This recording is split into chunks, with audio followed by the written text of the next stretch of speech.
ትግራይ ኣብ ልዑል ቅልውላው ሕጽረት ነዳዲ ትርከብ።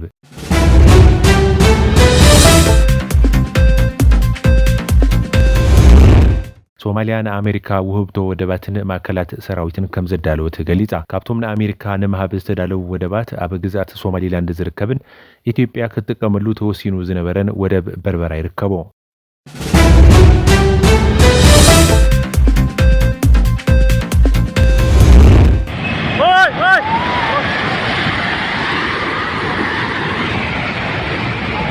ኣብ ማይናማር ብዝተፈጠረ ሓደጋ ምንቅጥቃጥ መሬት ልዕሊ 1000 ሰባት ሞይቶም ብዙሓት ኣይተረኸቡን ተባሂሉ።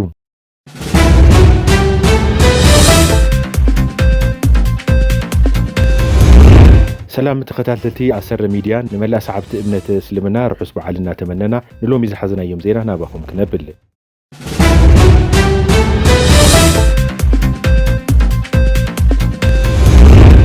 ኣብ ትግራይ ኣጋጢሙ ዘሎ ሕጽረት ቀረብ ነዳዲ ፖለቲካዊ ድዩ ወይስ ቁጠባዊ? ሰብ ምንቅስቓስ ኣይከኣለን ናብራ ካብቲ ዝነበሮ ዝያዳ ንሂሩ ልዕሊ ዓቕሚ ህዝቢ ኮይኑ ከም ዘሎ ተገሊጹ። ኣብ ትግራይ ቀረብ ነዳዲ ካብ ዝቋረጽ ሰሙናት ሓሊፎም ኣለዉ። ሰብ መዚ ነዳዲ እታ ክልልን ወነንቲ ማድያታትን ዘቕረብዎ ጥርዓን ካብ መንግስቲ ፌደራል ዝተረኸበ ምላሽ የለን። ኣብ መብዛሕትአን ከተማታት ትግራይ ዝርከብ ህዝቢ ብእግሩ እናተንቀሳቐሰ ዝርከብ ኮይኑ ካብ ከተማ ናብ ከተማ ዝግበር ጉዕዞ ዳርጋ ተገቲኡ ይርከብ። ካብ ዜና መጓዓዝያ ከይወፃና ኣብ ትግራይ መንገዲ ነበለት ዝሕዝን ሓደጋ መኪና ኣጋጢሙሎም። እቲ ሓደጋ ካብ ነበለት ናብ ዕዳጋ ሐሙስ ኣብ ዝወስድ መንገዲ ኮይኑ ሞትን መቁሰልትን ከም ዘጋጠመ ተሓቢሩ።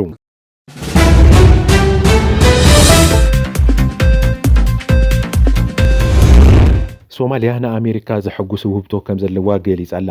ኣሜሪካ ብሕታውነት ኮይና ትቆጻጸሮም ወደባትን ሰፈራት ሰራዊትን ከም እትህብ እያ ገሊጻ። ኣብ ቀርኒ ኣፍሪካ ትርከብ ሃገር ሶማሊያ ምስ ህንዲ ውቅያኖስን ቀይሕ ባሕርን እትዋሰን ሰፊሕ ማያዊ ግዛት ዘለዋ ሃገር እያ። እዚ ሃገር ንኣሜሪካ ከም ውህብቶ ዘቕረበቶ ካብዚ ተፈጥራዊ ጸጋ ዝተረኸበ ወደብን ማእከላት ሰራዊት ዝኸውን መሬትን እዩ። ፕሬዚደንት ሶማሊያ ሓሰን ሼክ መሐመድ ናብ ፕሬዚደንት ኣሜሪካ ዶናልድ ትራምፕ ኣብ ዝጽሓፎ ደብዳቤ ኣሜሪካ ቤና እትቆጻጸሮም ወደባትን ማእከላት ሰራዊትን ንኣሜሪካ ክትህብ ድሌት ኣለዋ። ሓሰን ሼክ መሐመድ ኣሜሪካ ክትጥቀመሎም ዝሓሪቶም ወደባት በርበራ፣ ቦሳሶን ባሊዶግሊን ዝተባሃሉ ወደባት እዮም። በርበራ ኣብ ሶማሊላንድ ዝርከብ ወደብ ኮይኑ ኢትዮጵያ ንኽትጥቀመሉ ምስ ሶማሊላንድ ኣብ ስምምዕ ተበፂሕሉ ዝነበረ ወደብ ምዃኑ ይፍለጥ። ቦሳሶ ድማ ኣብ ቀርኒ እታ ሃገር ዝርከብ ኣብ ትሕቲ ግዛት ፑንትላንድ ዝርከብ ወደብ ምዃኑ ይፍለጥ። እዞም ወደባት ዓርሰን ዝኸኣለ ሃገራት ንምዃን ኣብ ምሕታት ዝርከባ ሶማሊላንድን ፑንትላንድን ዝርከቡ እዮም። ኣሜሪካ ኣብ ምብራቕ ኣፍሪካ ዝመደብሮም ግብረ ራዕዳውያን ንምምካት ሰራዊታ እትስፍረሉ ማእከል ከም ዘድልያ ቅድም ኢሉ ክትገልጽ ዝጸንሐት ኮይኑ እዚ ውህብቶ ሶማሊያ ኣዝዩ ክጠቕማ ከም ዝኽእል ተሓቢሩ ኣሎ። ኣሜሪካ ኣብታ ምብራቃዊት ኣፍሪካ ሶማሊያ ሰራዊታ እንተዳ ኣስፊራ ኣብቲ ከባቢ ዓብላልነት ንምርካብ ዘኽእላ ከም ዝኾነ እውን ሮይተርስ ጸብጺቡ ኣሎ። ሶማሊያ ንኣሜሪካ ንምሃብ ካብ ዝሓሰበቶም ወደባት ብፍላይ ኣብ ትሕቲ ሶማሊላንድ ዝርከብ በርበራ ብኣጋ ውጥጥ ከልዕል ጀሚሩ ኣሎ። ሮይተርስ ናብ ሚኒስትር ጉዳያት ወጻኢ ሶማሊላንድ ደው ኢሉ ኣብ ዝዘርግሖ ሓበሬታ ሶማሊላንድ ነቲ ፕሬዚደንት ሶማሊያ ዝቐረበ ሓሳብ ነጺጋቱላ። ሚኒስትር ጉዳያት ወጻኢ ሶማሊላንድ ዓብድራሂም ዳሂር ሶማሊያ ዝተበላሸወ ምሕደራ ኣሜሪካ ተስፋ ካብ ትቆርጸሉ ጸኒሓ እያ ብምባል ኣሸንኳይ ሶማሊላንድ ኣሜሪካ እውን ነቲ ውህብቶ ከም ዘይተቐበሉ ገሊጹ እዩ። እቲ ሚኒስትር ወሲኹ ሶማሊላንድ ምስ ኣሜሪካ ንምዝታይ ድልውቲ እያ ክብል ሓቢሩ።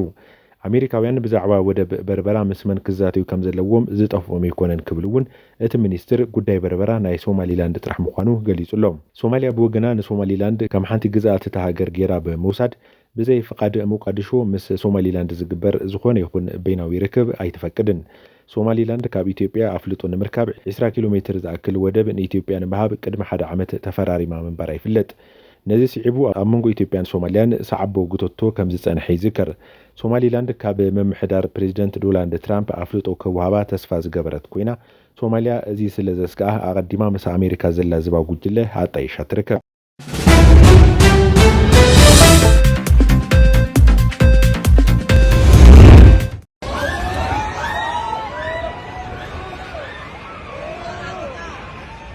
ኣብ ማይናማር 7.7 ሬክተር ስኬል ዝተዓቀነ ምንቅጥቃጥ መሬት ተኸሲቱ። እቲ ምንቅጥቃጥ ኣብ ጎረቤት ሃገር ታይላንድ ህንፃ ንኽድርዕም ገይሩሎ። በቲ ሓደጋ ልዕሊ 1000 ሰባት ኣብ ማይናማር ሞይቶም ኣለዉ። እቲ ቁጽሪ ክውስኽ ተኽእሉ ከም ዘለዉ እውን እናተሓበረ ይርከብ። ኣብ ማይናማር ልዕሊ 730 ኢትዮጵያውያን ኣብ ዝርከብሉ ከባቢ 7.7 ሬክተር ስኬል ዝተመዝገበ ምንቅጥቃጥ መሬት ዝተፈጠረ ኮይኑ ህንጻታት ፈሪሶምን ተሰንጢቆምን ኣለዉ። ብሰንኪ እቲ ምንቅጥቃጥ ዝተጎድኡን ዝኣተውዎ ዘይተፈለጠን ሰባት ዘለዉ ኮይኖም እቶም ግዳያት ሰራሕተኛታት ህንጻ መንባሮም ተሓቢሩ ኣሎ። ኣብቶም ኢትዮጵያውያን ዝበጽሐ ሓደጋ እኳ እንተዘየለ ኣብ ልዑል ስጋኣት ከም ዝርከቡ ተሓቢሩ ኣሎ። ኣብ ማይናማር ብዘይ ሕጋውያን ኣስገርቲ ጅሆ ተታሒዞም ዝርከቡ ኢትዮጵያውያን ከም ዘለዉ ይፍለጥ። እቲ ኣብ ማይናማር ዝተፈጠረ ምንቅጥቃጥ መሬት ኣብ ጎረቤት ሃገር ታይላንድ ከተማ ባንኮክ ኣብ ህንጸት ዝነበረ ህንጻ ተደርዒሙ ኣብ ስራሕ ዝነበሩ ሰራሕተኛታት ሓደጋ ከም ዝበጽሖም ተሓቢሩ ኣሎ። ኣብ ታይላንድ ብዝተፈጠረ ምድር ዓም ህንጻ ኣብቲ ህንጻ ዝነበሩ ሰባት ናይ ምእላሽ ስራሕቲ እውን ተጠናኺሩ ከም ዝቐጸለ ተገሊጹ ኣሎ። ነዚ ስዒብ ድማ ኣብ ከተማ ባንኮክ ኣዋጅ ህጹጽ ግዜ ተዓዊጁ እዩ።